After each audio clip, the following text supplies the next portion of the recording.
نعرہ تکبیر مولانا فضل علی حقانی.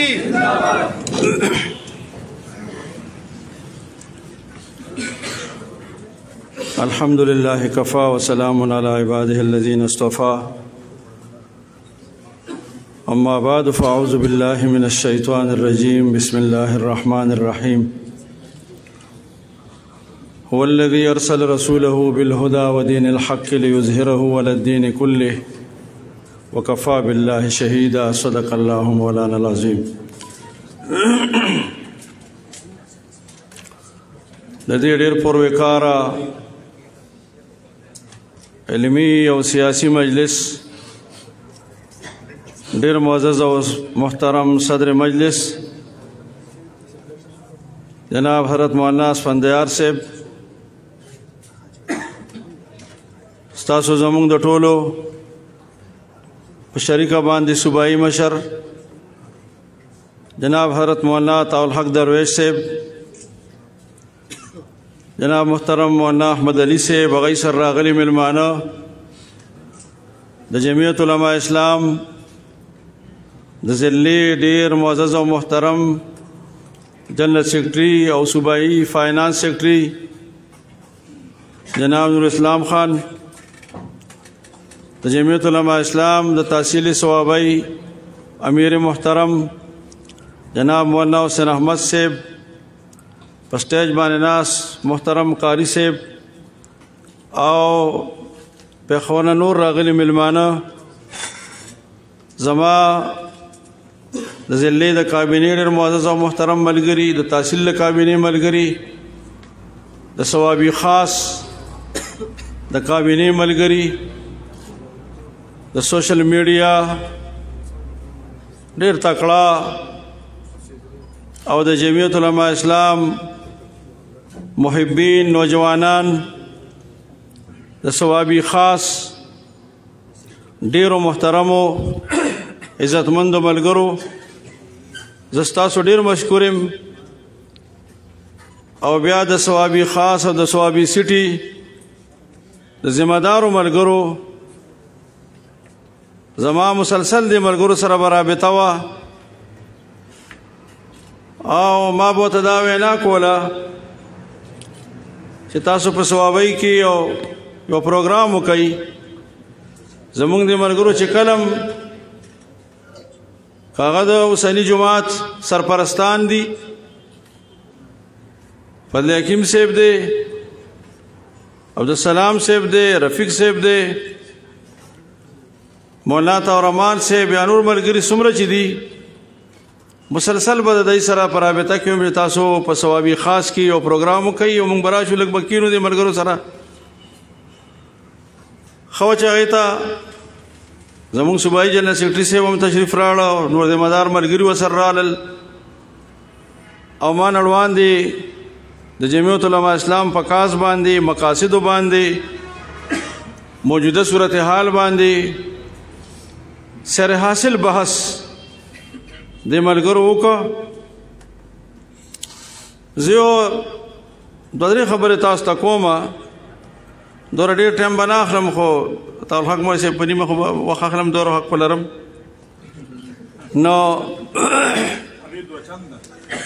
محترمو ډېره مهرباني، زه یو خبره زما ملګري زه همیشه د پاره کوم چې په ذهن کې ساتي، مونږ د دې نورو جماعتونو سره مقابلې په میدانونو کې،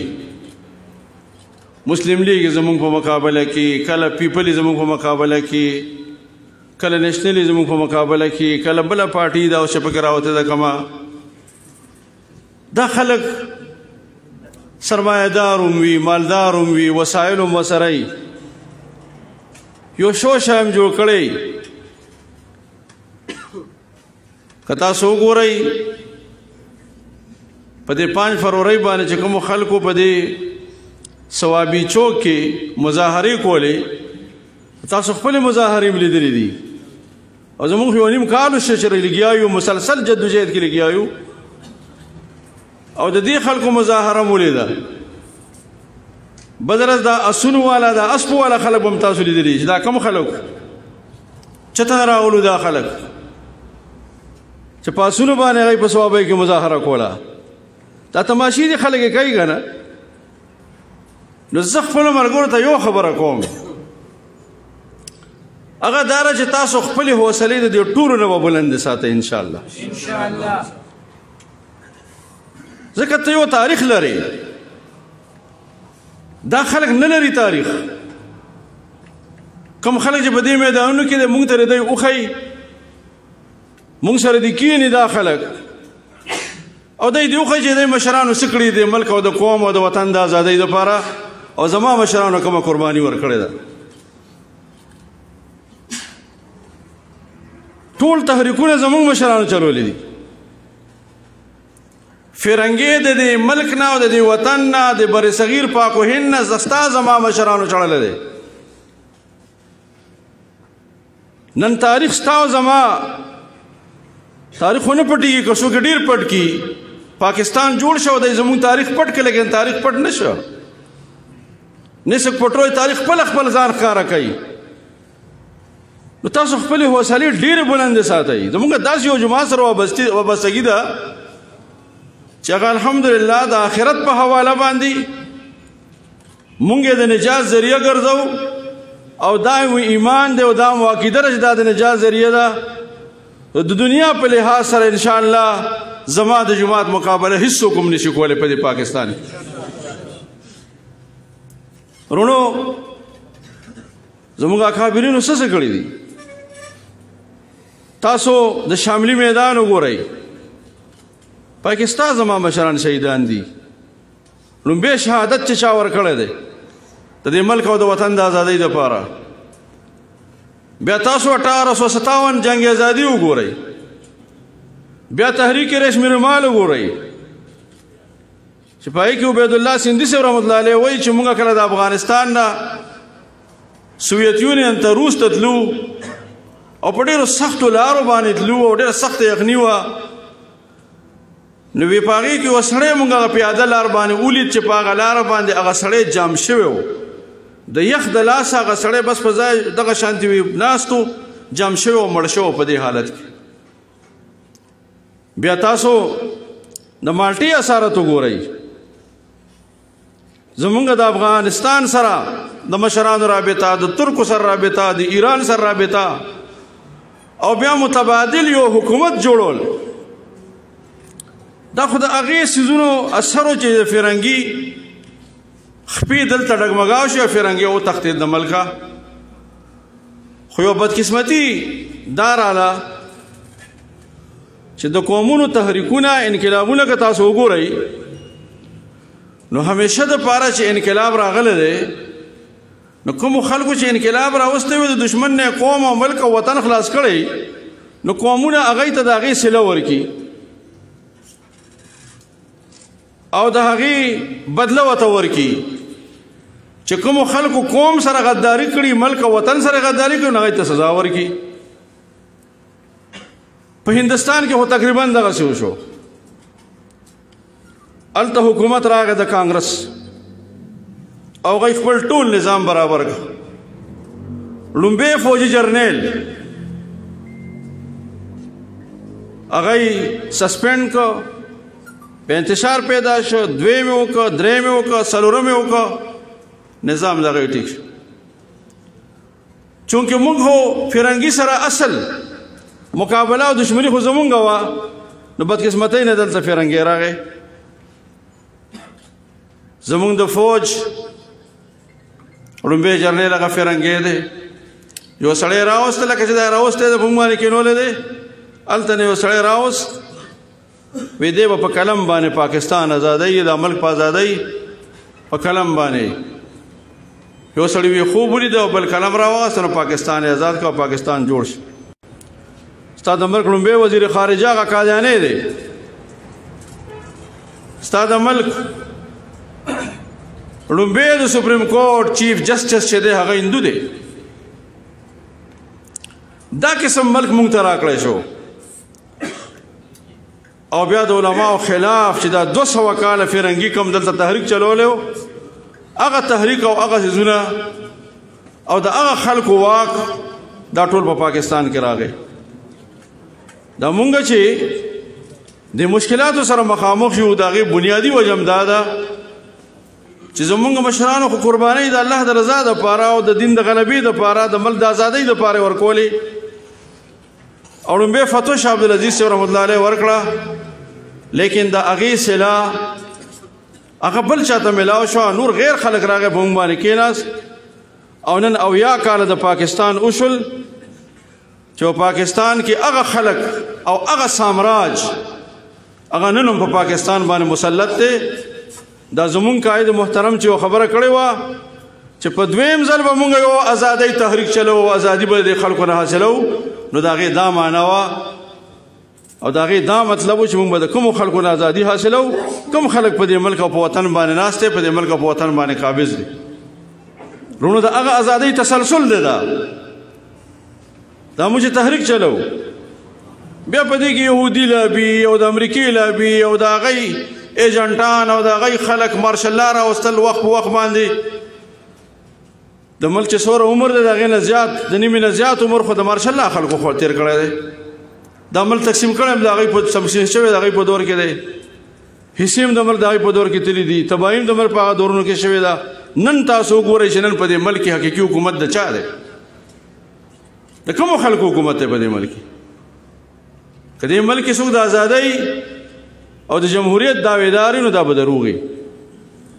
مونږ په دې ملک کې حقیقي جمهوري نظام راوستل غواړو او حقیقي ازادي په دې ملک کې راوستل غواړو چې عوامو ته او عام انسان ته د هغه حق او هغه ته انصاف میلاو شي او هغه ته د هغه حق میلاو شي. زموږ جدوجهد ټول د دې دپاره د قرآن او د سنت غلبه په دې ملک کې راشي. دا تاسو وکتل چې دا لږ محنت مونږ وکړو، د هغې په نتیجه کې مولانا الحق صاحب بعضې خبرې تاسو ته وکړې،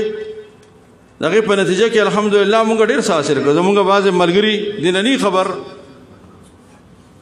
یو خدا تاسو یاد وساتئ چې ما ته ډېرو ذمه دارو خلکو دا خبره کړې ده چې ستاسو جماعت او پارټي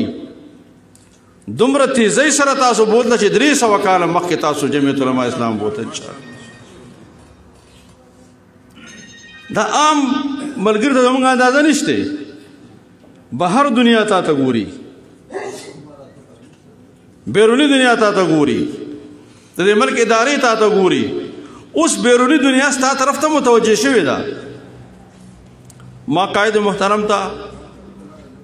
یو مجلس کې دا خبره وکړه چې حضرت مونږ له اوس مضبوط روابط د سفارت خانو سره د بهر ملکونو سره او دې خلکو سره پویان خلک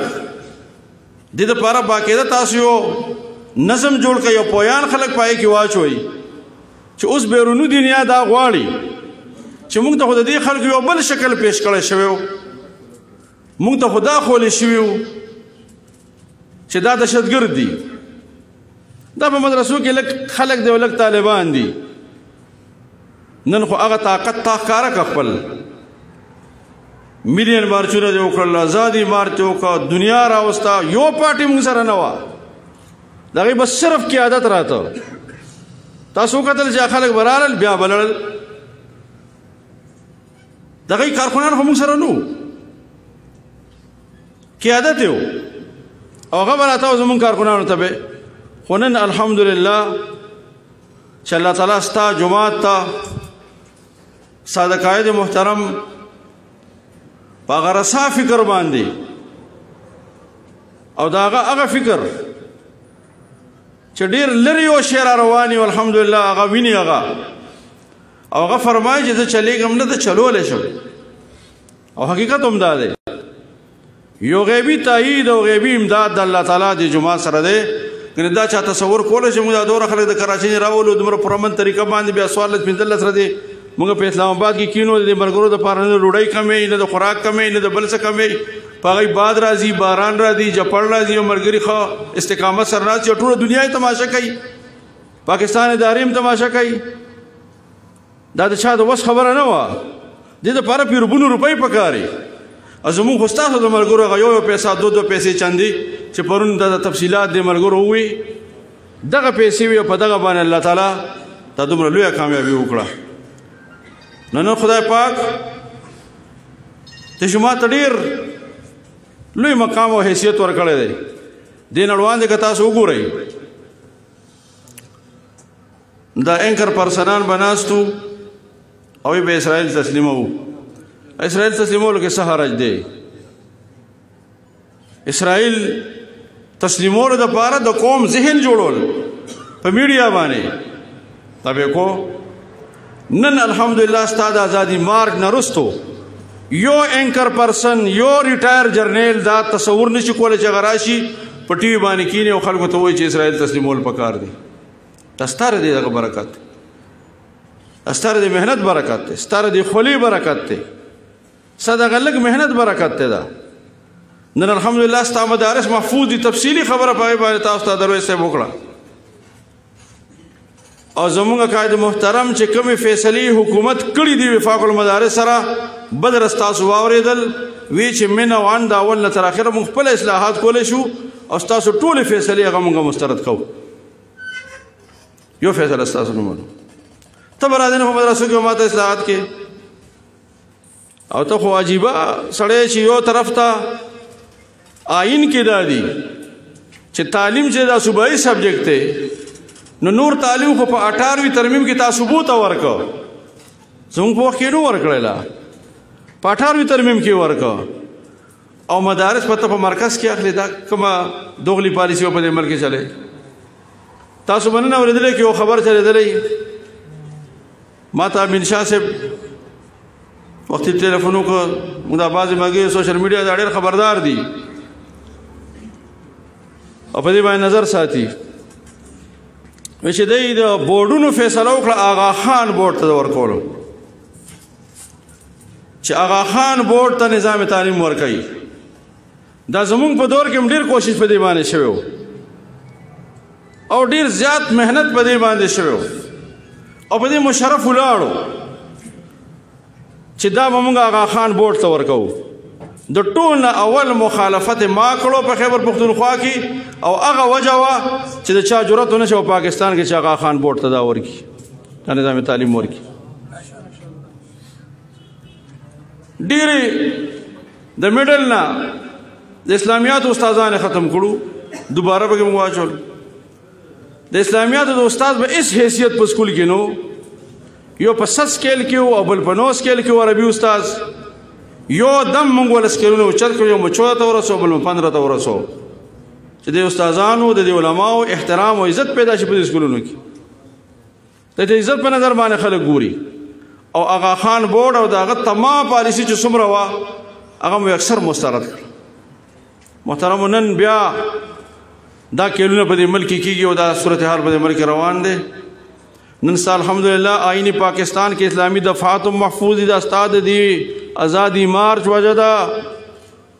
یا ساتي دی يهودي لابیتا او دی يهودي ایجنټ ته چې دا په مونږ باندې ناست یو د جهان خر د خر دغه خبره تاسو واورئ استاد څه به حیران شي. ټول خبرې ختم النبیین لفظ دي شویلې د صحابه کرام او بیا وایي چې ما داسې ټیکولی چې ما ته وایي دا نر سره ته هورې ښکارې دی او دې سره د سره به څه کې لک حیران بش لکه دا ته په کوم منصب باندې ناست یې خو ته خو د دې منصب اهل نه که ته د دې منصب اهل وې نو تا نه به د جهان یو کنجره ډمه هغه باندې راتله او ستا په کرسۍ د وزیر اعظم باندې کېناسته. دا ستا د پلار کرسۍ ده دا خو د دې قوم ده دا خو د دې ریاست ده دا خو د دې ملک او د دې وطن ده خو ته خو چا راوستې او په هغه زور باندې په دې باندې ناستې نو په شرمونو باندې په پردي ملک او وطن کې وایي چې د چرسو فیکټرۍ به یې جوړم چې دا د دماغ کې پته دې څه بلا پرته ده. چرسو فیکټرۍ به یې جوړو هغې نه به یې دوایانې جوړو د چرسو مخکې نه لا لږ دي چې دا ته به نور څه واقع چرسه وه پیم او دا قسم خلک دی. دا وزیر اعظم دا خبرې کوي چرګانو ته وګوره اګو ته وګوره کټو ته وګوره دا خبرې دي که نه دا خبرې لنګرخانه یې جوړه کړه څه عجیبه تمام کارخانې او نظام چې دی هغه ولاړ دی ستا د ملک دا ګراني چې راځي رس سر رضا تو حیران دي ته 12000 ارب روپۍ قرضه چې تر واخلې او نور هغه وته چې 11000 ارب به نور راغلي آینده د پاره د عمل ګرونو زمون قائد محترم تاسو به اوریدلی هغه وایي چې کله د ملک معیشت کینی او ملک معیشت خراب شي بیا ملکونه باقی نه پاتې کیږي دا مړ ټوکړي کوي دا موږ ذمہ دارو خلکو دم دا خبره کوو تاسو وکتل د سوویت یونین دا استاد ما په تاریخ کې استاد ما په ژوند باندې وشوګن سوویت یونین څخه د بمونو څخه کمې نو د اټم بمونو کمې وسکنو د ټینکونو کمې وسکنو د اسلحې کمې وسکنو کلاشنکوف پای را استره د هیڅ کمې وسکنو صرف د غي معیشت کې ناست نو ملک ټوکړي ټوکړي شي دړې وړي شي ستا معیشت نن کې نه ستا ملک بقا چې نن په خطر کې ده دین ورو قوم خبر کوي تاسو ذمہ دار ملګری دلته ناسي جماعتونه د سره دي مدرسې د سره دي منبرونه د سره دي د قبر مقطع سره ده دا موقع چې الله تعالی تا ما ته کوم راکې په سیاسي میدان کې دا بل چا نه ور کوي مونږ ته اسه خلک راجمع شوي خلک د دې پر مهنتونه کوي پیسې په خرج کوي او خلک راولي تا ما ته خدای داسې ماحول جوړي د پیغام خلکو ته ورسوي خلک په دې باندې آگاه کوي چې دا ملک او دا وطن د لپاره نه ګوره چې کوم حالات را روان کوم حالات سره موږ مخامخ بهرحال ورونو تاسو ډېر مشکور مو ډېر شکریا ادا کوم د قائد ملت اسلامیه چې کومه فیصله وي ان شاء الله دا غي پابندي موږ کوو د جماعت د فیصلو او پاغي باندې مکمل طور سره یکسوی سره ملګری او څنګه چې مولا صاحب تاسو ته وي ان شاء الله چې دا قوم مایوسه شوی دی د خلکونه او زموږ ملګرو یو مسلسل جدوجهد وکړ اے پلان او بی پلان او سی پلان تر اوسه پورې لګیا دي پاغي باندې تسلسل سره د هر ملګری ډیره شکریا ادا کوم ډیر مشکور یم چې څو وخت موږ ته आवाज کړی د ملګری حاضر شوی او بیا صوابی سټي خو خاص تمام اکټیویټیز بیا زموږ د جلسې اسی چی هغه دلته په دې ملګرو دایره خبر ده بوج بډیری والله باجر مر کوي دې ملګرو لا نو زه د ټول یو ځل بیا شکریا ادا کوم خدا تاسو توام چې خپل حوصله بلند ساتي ان شاء الله په دې ملک کې راتلونکي مستقبل دا تاسو دی دا به ان شاء الله غلبه به د دین راځي غلبه به د اسلام راځي په دې ملک کې چې کوم حالات را روان دي بین الاقوامي نو پای کې ټول توجه چې دا غوس جمعیت علماء اسلام طرف ته ده زمون قائد محترم بدرس پډیر واشګاف الفاظ سره دا خبره وکړه چې ځکه سن 2000 کې علوم دیوبند 7 ساله باندې او په بیا چې کوم دی زه 50 لک خلک راځم کوم په 7 ساله باندې بیا زه په لکونو باندې خلک اسلام آباد تر ولم نو ته ما څنګه اګنور کې او څنګه به ما نظر انداز کې د دین آباد د دین آباد ته څوک نظر انداز کولم نشي ان شاء الله خپل حوصله بلند ساتي الله تبارک وتعالى دې زموږ د جمعه ته ترقی نصیب کړي او الله تاسو ټول ته یو نصیب کړي زو ځل بیا د خپل ملګرو تاسو د ټولو د ځلې څومره ملګری دي د تحصیل ملګری دي د نټ ملګری دي د ټولو شکریا ادا کوم د ټولو مشکور ما ان شاء الله دا جمعه زموږ کور دی په دې کې به یو بلتا حالات مو ګلمانه به مکو ورته وکاو ان شاء الله دا جمعه چې دی دا با په مخ باندې ان شاء الله بیا الله دې تاسو زموږ حامی او ناصر شي واخر دعوانا الحمدلله رب العالمین